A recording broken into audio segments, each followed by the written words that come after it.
हाम्रो चाहिँ अर्को पनि G9 केरा बोटमै पाक्न थालेको रहेछ, त्यही भएर आज हार्भेस्टिङ गर्न आँटेको साथीहरू। यसरी बोटमै पाकेको रहेछ हो। अनि यो 1 2 3 4 5 6 7 8 9 9 पन्जा छ यसमा चाहिँ साथीहरू। बोटे ढल्ला जस्तो छ। भएन राम्रो छ, खतरा छ केरा हाम्रो। हामी चाहिँ अब यसलाई यहाँ घरमा ल्याएर मुई काट्न अप्ठ्यारो भएर साथी काट्दैछ।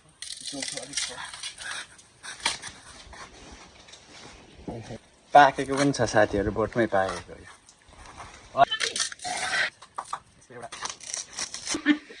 त्यसरी पाकेको छ हाम्रो केरा चाहिँ टक्कसँगले यस्तो छ साथीहरू, खतरा छ